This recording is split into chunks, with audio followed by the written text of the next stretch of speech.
লড়াইটা বিএনপির জন্য ইজ্জতের লড়াই।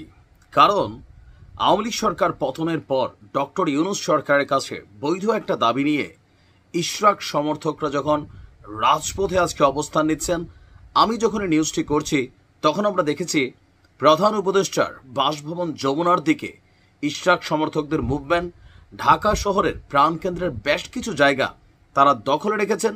অপরদিকে আমরা দেখছি ইসির সামনেও এই আন্দোলনের দৃষ্টিভঙ্গিটা ঘুরিয়ে দিতে এনসিপির নেতাকর্মীরা ইসি ভবনে ঢুকার চেষ্টা করছেন। কারণ জনগণের কনসেন্ট্রেশন যেন ইশরাক থেকে সরে গিয়ে আমার এনসিপির ভাই বোনদের এই ইসি পুনর্গঠন এবং স্থানীয় সরকার নির্বাচন ইস্যুতে তাদের আন্দোলনের দিকে চলে যায়।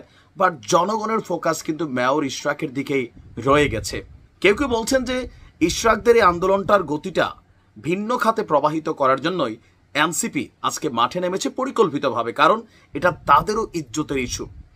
একদিকে এনসিপির নেতা টুটুল বলছেন যে ইশরাক ভাই খাওয়াখাওয়ির জন্য আমরা আপনাকে মেয়র পদে দেখতে চাই না, আমরা জানি আপনি মেয়র হলে কি হবে, চাঁদাবাজ আপনার দলের যারা তারা মহড়া দিচ্ছে।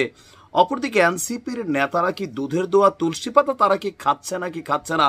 কেউ কেউ বলছেন যে ভাই এক গুসা আর এক গুসারে বলছে সিত্তুই আসো। এই মুহূর্তে যে দৃশ্যপট আমরা তৈরি হতে দেখেছি, ইশরাক অলরেডি আপনার ওয়েবসাইটে নিজেকে মেয়র হিসেবে ঘোষণা দিয়ে দিয়েছেন। সরকার অনর ইশরাককে সম্ভবত মেয়র পদে দেখতে চায় না এনসিপি এবং তাদের যে কিংস পার্টি সরকারের সাথে কানেক্টেড উপদেষ্টা আসিফ এবং তার বন্ধু বান্ধবরা। আর এই নিয়ে বিএনপির ইগো এবং ইজ্জতের ইস্যু দাঁড়াইছে যে ভাই এইবার যদি মাঠ পর্যায়ে বিএনপি তাদের শক্তি দেখাইতে না পারে তাহলে বিষয়টা কোন দিকে মোড় নেবে। কিন্তু আমি যতটুকু বুঝতে পারছি কারোর জন্য পজিটিভ মোড় নেবে না।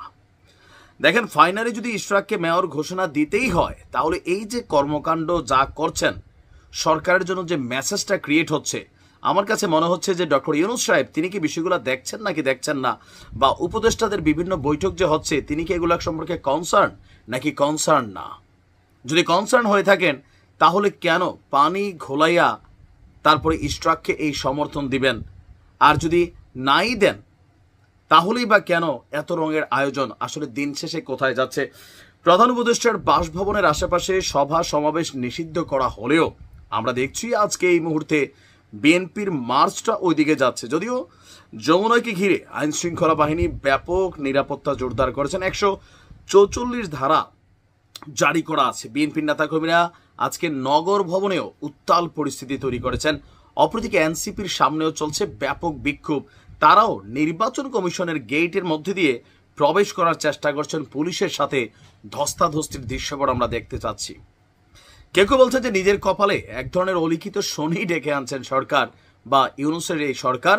কারণ ইশরাকের এই দাবি যেটা আদালত কর্তৃক প্রমাণিত হয়েছে, নির্বাচন কমিশন কর্তৃক গ্যাজেটেড হয়ে গেছে, সেই রায়কে মোড় ঘুরানোর জন্য এনসিপির নেতারা বা সরকারের উপদেষ্টারা পরিকল্পিতভাবে এখানে ম্যানোপুলেট করছেন। বিএনপির জ্যেষ্ঠ যুগ্ম মহাসচিব রুহুল কবির রিজভী বলছিলেন যে সরকার গায়ের জুড়ে আসলে ইশরাককে মেয়র পদে দেখতে চাচ্ছে না, কারণ এখানে লুটপাটের খেলা চলছে।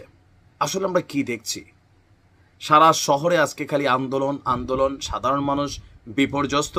তবে আমি নিজে বরাবরই বলছি যে মেয়র ইশরাকের এই ইস্যুটা সরকারের জন্য অনেক পেইং একটা ইস্যু হয়ে যেতে পারে।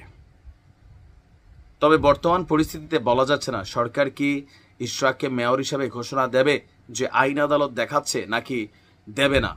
আর না দিলে বিএনপি যে কঠোর কর্মসূচি ঘোষণা করছে সেইটা কোন দিকে যাবে সময় বলে দেবে। সবাইকে ধৈর্য ধারণের আহ্বান জানাচ্ছি। আসসালামু আলাইকুম।